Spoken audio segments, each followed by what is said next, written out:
Good morning from the Yorkshire Dales. My name's Julie Carrick and my husband Martin is on the camera. Hiya. We are the authors of two books. The first one, which we did about a year ago, is called Losing It. It's not what you eat, it's what you don't eat that matters. This explains how Martin and I lost 12 stone between us, I lost 7 stone and Martin lost 5 stone. It gives you lots of tips and how we did it, plus lots of lovely recipes. On the 6th of November this year, a lot of our friends have been asking us how we've maintained our weight loss in the last 2 to 2.5 years. So we brought out Lost It. Lost It is how we're maintaining our weight loss. And in the back, there's some more brand new recipes, which are absolutely lovely and dead easy to do. So today, I'm doing a variation of a film that we put on YouTube a while ago, which was called Lemon Cheesecake, I believe, and I've had a lot of requests saying, how do you turn this in to a chocolate cheesecake? So what I'm doing is, I'm not going to call it a cheesecake, we'll call it chocolate orange fluff, because that's what the grandkids like. So what I've done in this bowl here, I've put in some cream cheese, some stevia, and I've whipped that up, and in a separate bowl I put some double cream in and whipped it till it was just almost a soft peak. And then I've popped them all together in there and I've put them in there and I've whisked them together. Now you're at the interesting stage.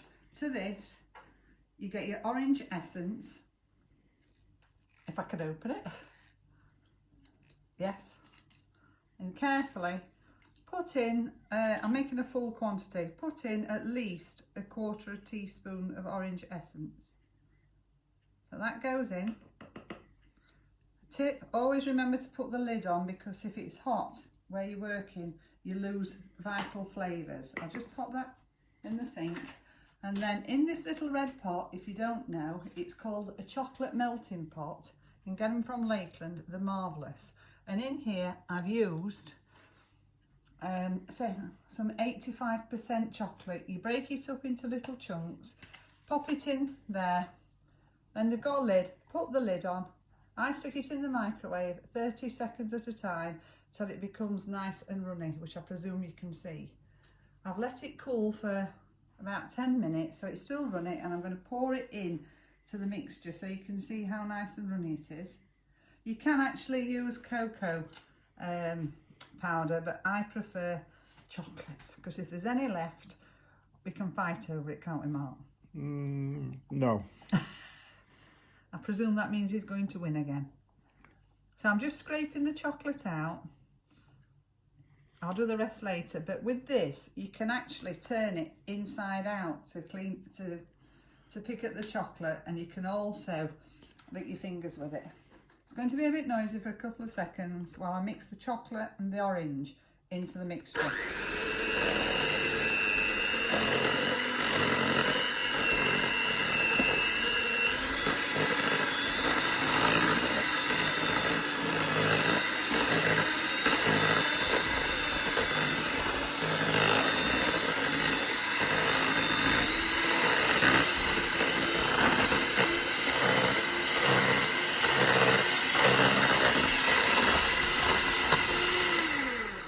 I can actually smell that chocolate orange now. It smells lovely.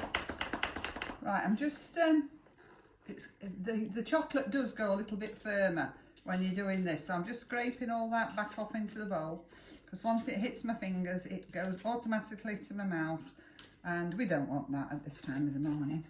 We do need some for the pudding dishes. Whoops, that's got stuck.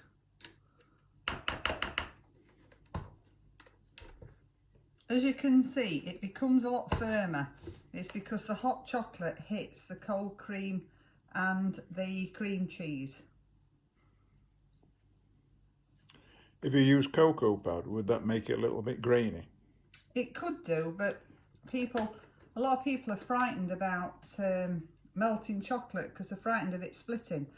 But if you haven't got a melting pot, what you can do is you can actually pop it into a little ramekin, or even a Pyrex little jug, and blast it for 30 seconds at a time on full power till it's melted.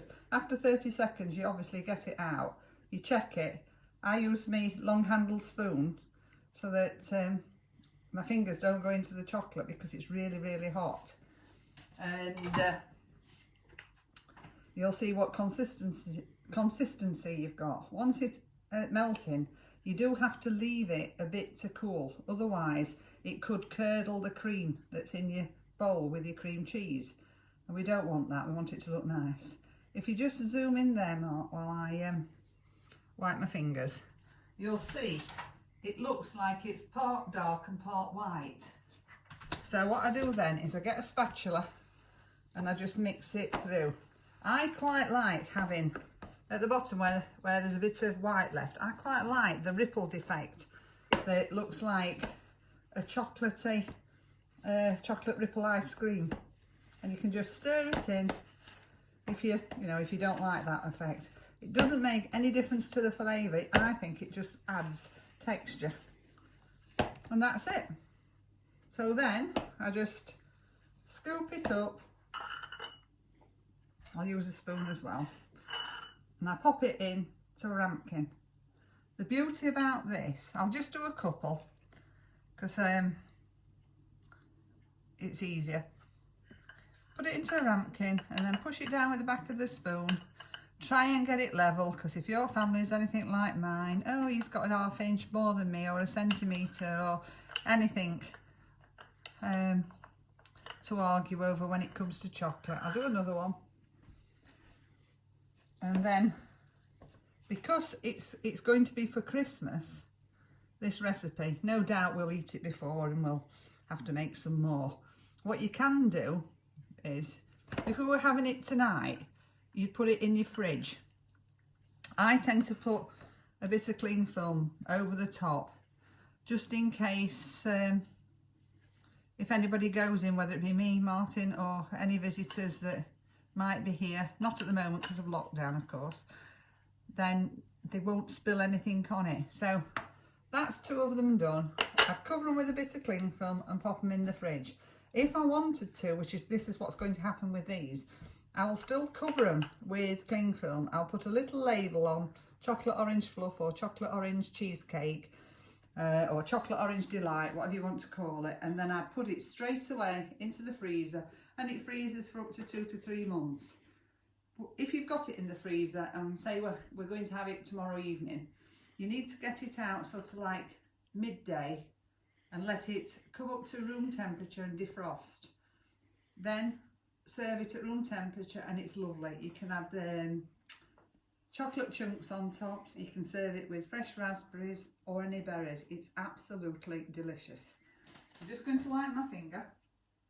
If you enjoyed this recipe, that I've done, or we've done lots of other recipes which you can find in our books, sorry, I keep saying book. The first one, as I said, is losing it. The second one is lost it. I'm going to pass you over to Martin and he'll give you the details where you can get it from.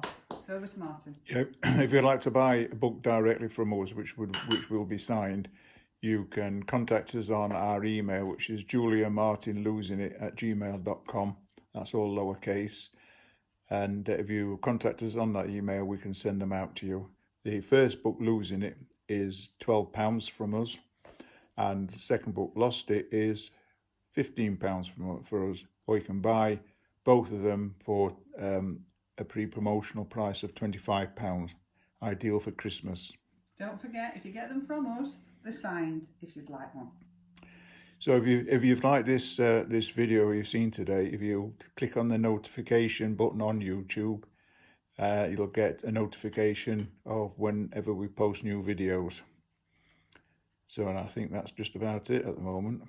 So thank you very much for watching. Hope to see you soon. Bye. Yeah, thank you. See you soon.